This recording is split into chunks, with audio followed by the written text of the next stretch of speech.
Hey there, do you dream of escaping into a book? Maybe your escape includes a cozy cabin in the mountains or a magical town along the coast. Either way, you're in the right place. Welcome to Literary Escapes with me, Becky. This year on the podcast, we're exploring the United States. So every week I'm going to bring you a new book set in a different state. So let's see where we're going today. So, welcome back to the Literary Escapes podcast. I am excited to keep our Read Across the USA books going. This week, we are in Colorado with one of my all time favorite authors, Kerry Evelyn. Welcome, Kerry. Hi, thanks for having me. I am happy to have you here. It's always a fun conversation. So, thanks for Always. joining me. So, you are here representing in the book club the state of Colorado. I used to live in Colorado many moons ago and loved it. But I happen to know that you live in Florida. So I do, yes. I have never lived in Colorado. I no. lived in Massachusetts for the first 24 years of my life, but then I moved to Florida. So Yeah. So how did you choose Colorado as the setting for your hockey series? So funny story. So I wrote my first book, Love on the Edge. It's based in Maine. And as I was developing the heroine, Lainey Owens, I needed her to have a reason why she never got out of her comfort zone. And she's had opportunities to get out of her comfort zone. And so I had her dating a hockey player. She works at the Sportsplex as a physical therapist and a philanthropist and does all kinds of things there. But she started out as a massage therapist. And so she would get the hockey players who practiced in the building. And Alexei, they got along great. They dated for a long time. And then he got traded. And he got traded to Colorado. And she didn't want to go with him. So they broke up. And so, yeah, I needed to pick a place across the country for him to go where she wouldn't follow that, would be impossible to do long distance. Right. And I chose Colorado because I have beef with the Colorado Avalanche. I will never cheer for the Colorado Avalanche. Oh, no. Because they used to be the Quebec Nordiques. They did. And so in the summer of 95, we Nordiques fans, I have French Canadian heritage. We Nordiques fans were just so excited because they were finally getting a new logo because the Nordiques logo was stupid. It looked like this weird elephant N thing. Like it's just weird. Look it up. The Avalanche still wear it for the reverse retro sometimes. It's just weird. So we were so excited that they were getting a new logo. Well, they got more than a new logo. They got moved to Colorado. They got a whole new city. They got a new name. They got a new everything. And then they went on to win the Stanley Cup. They did. First year. That was my first year in Colorado. Yeah. And the company that I worked for had tickets to the Avalanche. And so I got to go to some of the games. So awesome. I loved it. Yeah, just rub salt in our wounds, So I was like, okay, so this is a throwaway character. Alexei is like, he's just going, whatever. I'm going to continue the New England series. Well, it's funny because I was invited to write for an anthology. And so my readers wanted Alexei's story because the little blips of him I had in Love on the Edge was enough that endeared him to my readers. Okay. So I ended up writing a short novelette called Love on the Ice for an anthology that Ellie Perez and Tadra Candle were doing back in 2018 or 19. Okay. And that was it. And then I published it on my own for 99 cents because, it's short. Yeah. And that thing sold more books than it just kept selling and selling and selling. But I wasn't making money on it because when you sell a book for 99 cents and you put an Amazon ad on it for 35 cents, you're not going to make any money. You're not making any money at all. So this book was like, there was so much momentum and people were emailing me, Kerry, can we get a hockey series? There's all these, steamy hockey books. There's only one, clean romance, sweet hockey series. Right. And that was Brittany Melinor's Utah Fury. Fun fact there, Utah Fury is one of the names that Utah is throwing around for their new team. Funny. Because, the Arizona Coyotes were supposed to just get a new arena, but instead they're being sold to Utah. So things happen, wild things happen all the time. So, Yes, they having some do. flashbacks and, things going on there. Anyway, so there was only this one series. So I decided that I was going to, appease the readers, and I love hockey. So, it wasn't like twisting my arm. It's a good fit. Yeah. So I wrote a series based on that minor league team, the Palmer City Voltage. And I picked Palmer City because there's lots of Palmer stuff in the Colorado Springs area, but there was not a Palmer City. And so I was like, I'll just pick something. It was like a throwaway name. Like, I was never going to go back to this. And then I wrote the novelette, and then it became a series. And then people loved the Colorado series, and it's sold better than my New England series and my Florida series. I have a Florida series too. And so then that became a spinoff to my Brewer Bride series. And now I am writing hockey rom-com, also based in Colorado. That's awesome. In the whole same world. So it's funny because I never, like I said, I can't root for the Avalanche, but yet I have two hockey teams in Colorado. Well, you have a pro one there called the Edge, right? Yes, the Denver Edge. Yep. And then the Palmer City Voltage. Yeah. Yes. Yeah. And they're affiliated. So like they my Voltage guys, a lot of them get moved up to the Edge. Right. It's great fun. It really is. That is. And it's got to be a ton of fun to create a city and create a whole whatever vibe you want. And hockey teams, and I know you're a huge hockey fan, so creating your own hockey teams and their logos and all of that. What a fun thing to do. So fun. That's awesome. So when you moved to Florida, you were a teacher. And so how did you go from being a teacher to being an author? Oh gosh, that's a long, short story. So basically, well, I've always written, and I don't know about you, but I mean, your kids came up in the public school system recently, and the stories just have not gotten any better in those literature textbooks. They're all the Caldecott Newbery Award winner, whatever, right? And they're so dry, and I taught kids who were lower level mostly in the beginning stages, and those stories did not resonate with them.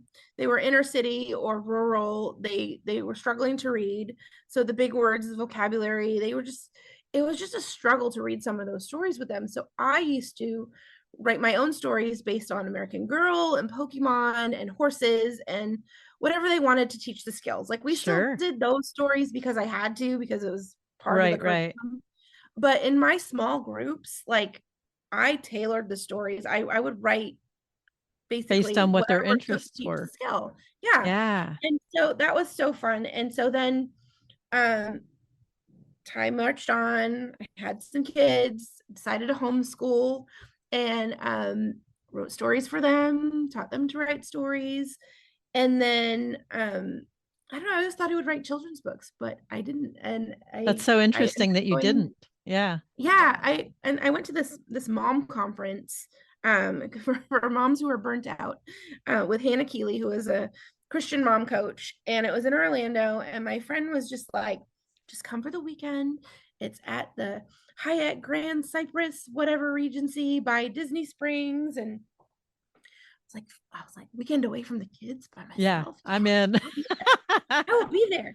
And Hannah Keeley, the speaker, she was like, what's something that you always wanted to do that you haven't done yet, that you dreamed about when you were a kid, that you always thought you would do, but you haven't, and whatever. And okay, you've got 75 days left in this year. It was 2015. And we're going to do it. And I'm going to teach you how to make short goals to make the long goal and whatever. So I decided I was going to write a book. Wow. And I was really big into reading historical fiction. I love the World War II era. I love the Victorian era. And I was going to write a World War II historical. I just was. And I got just about halfway done, and I got stuck with military stuff, and I'm also a military buff. And so but I had built this A team of different people from different areas that just wouldn't ever see each other in real life. And so it wasn't working. And then I started I started getting visions of this army guy and this, this female character who he was going to bodyguard and stuff. And so anyway, so I started writing that story instead and actually finished that one. And that was it. I was only going to write one book. That was it. I was done. Holy moly. Yeah. And then I joined a couple writers groups and they're like, oh no, this is a series.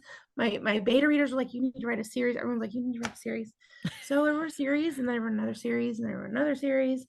And also from Hannah Keeley, I learned how to squeeze time from my day. So Yeah. I had tasks for every chunk of downtime, whether it be 3 minutes, 5 minutes, 15 minutes, 20 minutes. Always had something to do to fill that time.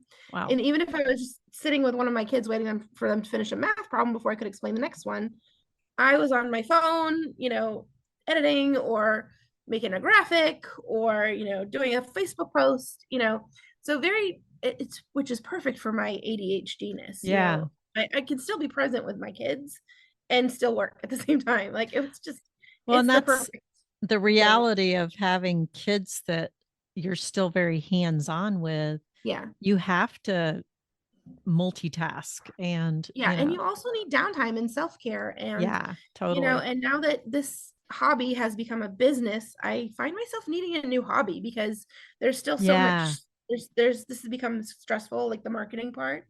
And so it's I'm trying to fill time with all kinds of things, and they're in high school now, they're doing amazing, and it's just been a really crazy 9 years of this.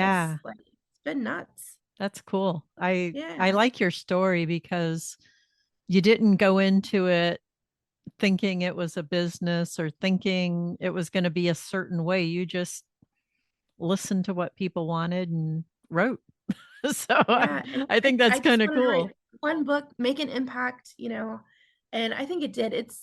Love on the Edge was my first book, and it's still people's favorites. Yeah, they I read love all that my book. books and they love it, but it's a good one. They're like, it's, I could go back in and, do some better sentence variation and some line editing and stuff. And, but I don't want to touch it because it's where I started. And you learn as you go forward. And so your later books are going to be better just because of it. So yeah, and it's a great example of people connecting with characters and not worrying so much about the words on the page, right. And obviously the words were impactful, but was it my best writing? No, I'm 40 books later, so that's crazy. Definitely more skill now. It's amazing how many books you fit into a short amount of time. So that's pretty crazy. Yeah, I'm trying to slow down a little bit because my daughter's graduating next year and I don't want deadlines. It's important to be part of that. Yeah, to be present and just enjoy because it doesn't last long, regardless of what your children do after high school. Yeah, they're going to be moving on with life in one form or another. And very true. It's awesome. So how did that Thing You Brew, which is the book we're reading in the book club, how did that book come about?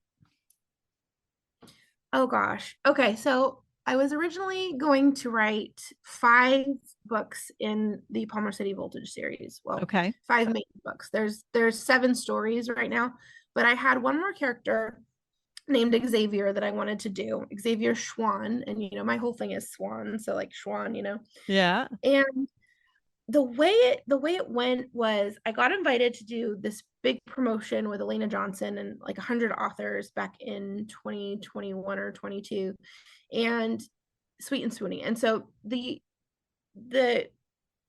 requirements was you had to use a character from a series that people knew that readers wanted to read, your readers, but also would direct new readers back to the series. Okay. And so the way it fell in there was it would be Brenna, and Brenna was going to get her own series, Brenna and Brendan.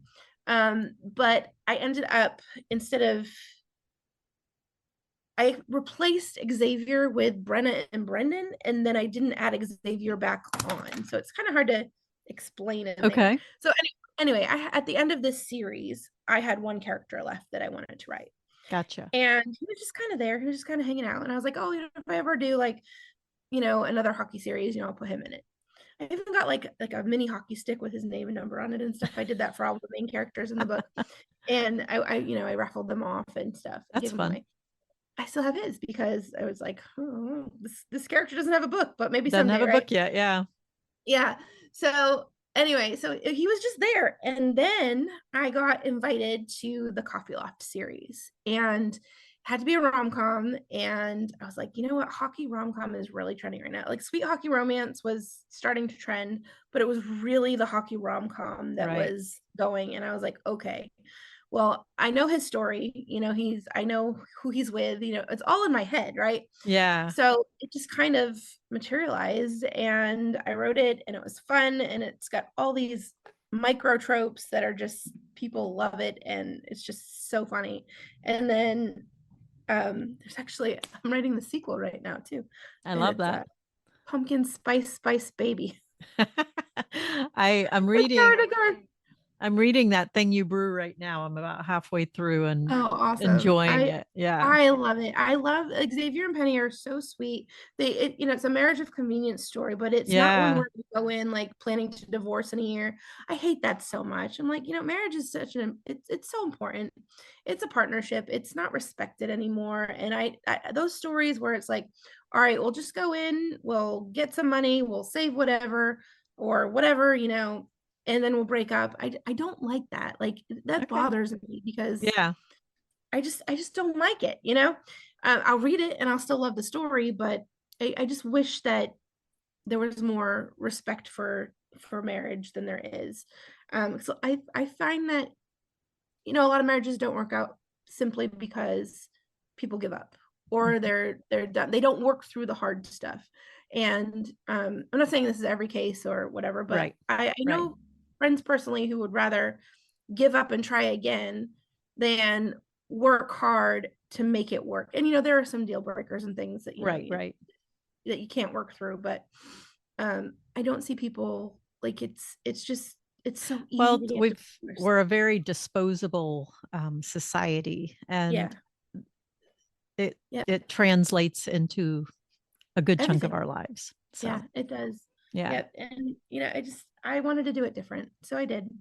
And So Xavier got his story, and it's called That mhm, Thing You Brew, yes. and it's like you said, a marriage of convenience. I love that he has a castle somewhere over in Europe that he's trying to save, and that's why the For his marriage. for his little sisters, because they want the castle. And so Yeah, it's like who it's doesn't? very selfless. And he would never have even asked Penny to marry him to save the castle, but she happened to be there when the lawyer barged down the Right. door and said, "You need to sign this now." And so she was like, "I'll do it." And it was like, they've been like looking at each They've been other dancing for like around each 3 other for a years. while. Yeah, but Yeah. she's so shy and she stutters and he's busy with his hockey career and he's not going to get married young like his parents did. His Blah, dad blah, quit hockey blah. before he had to, whatever, families get in the way and yeah, all of these things that That's all fine and don't good until it's you. right, exactly. Yep. That's funny. So what are And you writing right now? You're writing book 2 of this series? yes, I have started it and I've got about 20 pages of notes. So it's pretty much planned out. So who Um, is the main character in this one? it is Penny's sister, Tasha, and Oh, her frenemy, Montgomery Biddington. I was And wondering if they were going to get a story. oh yeah, so they have yeah, and Nana Boo Boo is going to be doing some meddling, because she loves Tasha because they bonded over pumpkin spice when Tasha was like 4 years old. So like they've been around each other for a very long time, but Tasha cannot forgive him because when it came time to partner up for the cheer world nationals, whatever, I haven't decided which Yeah. competition. He chose her cousin Gabby to be his partner instead of Tasha, and they were both the best athletes. They should have been together. They'd been together before, and he chose Gabby, and she can't forgive him for that. And the reason is there's a really good reason. Oh, Um, okay. yeah. And so, they're gonna work through it. And but in the meantime, now Penny has moved out of their apartment, her Tasha and Penny's apartment. Penny has moved in with Xavier. And Nana Boo Boo, off page, has had a stroke. And so she's not allowed to go back home until the house is accessible. Okay. And this is something we had to deal with my grandmother after she had her brain surgery, and she had some issues, and they wouldn't let her go home until there was a ramp skin in the house, until the bathroom was accessible. So basically the entire bathroom floor turned into a drain, that kind of thing. And so Monty needs a place to stay while they're doing all this work. And it lasts a little bit longer than expected because the pipes need replacing, all the pipes. That's such a drag. There's a forced proximity that everybody loves. Yes. And Monty has a cat, and Pasha's like, oh, your cat. She secretly likes the cat, but she has to pretend she doesn't. Of course. And in the middle of all of this, they are chosen to coach the same World Nationals team that they were on. And so now they have to work together. So he's the tumbling guy, and she's the choreographer, and they work together with stunting and all that. So they've got to work together. They've got to live together. They need to help their team win together. And that's a lot of together. There's a lot of together there. Yeah. It's going to either make you or break you. Yeah, exactly. And so, and of course, Nana Boo Boo is loving all of this. So awesome. Yeah. That is fun. Cool. Yep. So are you working on any other books right now? I am actually, yes. So my Crane's Cove, my New England series, box set 2 is coming out sometime in June. Nice. And I am doing a little short story to wrap up the series that will be along with books 4, 5, and 6. And then it's called Love on the Island. And our favorite couple is getting married. But there's some items that are lost that they need to track down. And so it's going to be fun because we'll have different guest point of view chapteros. That's fun. Yeah. So Lainey and Matt, you'll get to be in their heads again. And I just finished Damon's chapter. He's so funny.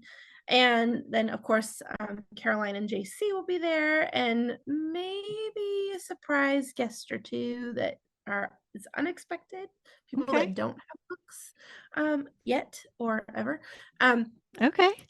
Might have. We'll see where the story takes me. I've got way too many ideas. That's always fun to see. Yeah, this little story. So, and very cool. Yeah, so I'm hoping to have that done by the time my editor comes back from storm chasing. Nice. Yeah, we'll see. I was supposed to. I'm behind schedule because I have I work at my kids' school, and I've just been having a great time end of the year stuff. I went to the senior breakfast, helping with graduation and volunteering with different things. We had a field trip, and so just different things I should be writing, but instead I'm just there you go. Life is happening, and it's important to be part of it. So that's good stuff. So are you reading anything right now?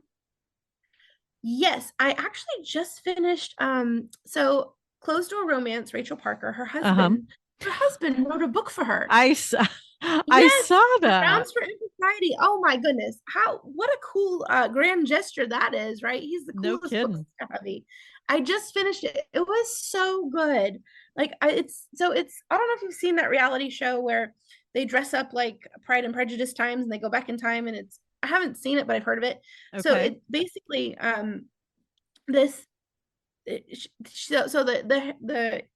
the female main character, she is left a ton of money by her grandmother, and so she buys this big manor house in England. And it's a big experience, right? So all these people come stay at the house, they dress in period costume, and they go through all of the life as if they were having a big, I don't know, week-long stay at a friend's house time. In the country house. There's archery, there's parties, there's a ball, there's all this stuff, and it's so fun. It's contemporary, right?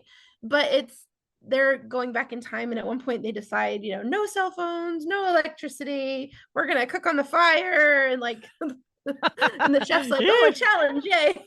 It's just really, really fun. That sounds fun.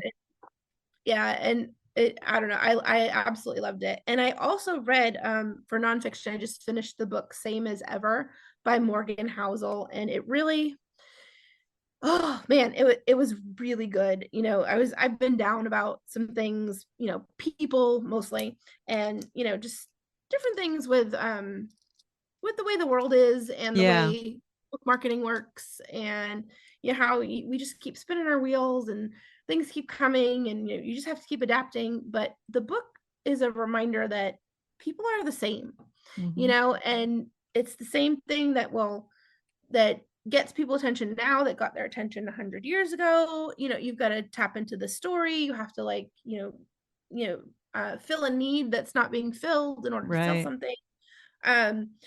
But also history, if you know history, kind of know what's coming, because human nature doesn't change, which is also very scary and disturbing, because you think we learn from it, but we don't. We don't. And so it was a very interesting read. Well, audio. I listened to that one on audio. I listened to most Nice. of nonfiction on audio. Yeah. But yeah, I definitely recommend it if you're like feeling kind of down and wondering, why are things the way they are? And it's just, things have always been the way they are. It's just a different package. Interesting. It's a Okay. different time, and yeah, it was super interesting. It sounds like it would So be. I definitely recommend it. Yeah. And then Cool. I've got this Midnight Moms devotional that I'm reading every night. It's just one little prayer night for pray for the mom who, and it's really sweet, and it makes you think of people that you haven't thought of in a while, and you can pray for them, what they're going through or what they've been through, or it's just a reminder, like sometimes it's you're praying for, or and so that's my spirit. I'm always Fun. reading three things: fiction and nonfiction, and some kind of spiritual, religious, Mhm. devotional Yeah. kind of thing. So Nice. I like that. Very cool. Well, thank you for coming in today and sharing your welcome. books and representing Colorado. I My have pleasure. enjoyed, as always, talking to you. All the time. Oh, I love talking to you. And I'm so glad we're friends. Like, Me just, too. I love you. I love you too. Thanks for joining me today. If you'd like to be part of the Read Across the U.S. Book Club, I'd love to have you join us. There is a link in the show notes, so just head down there and click, and we will welcome you in. So see you in the book club, I hope. Have a great day, and we'll see you next week with a new episode.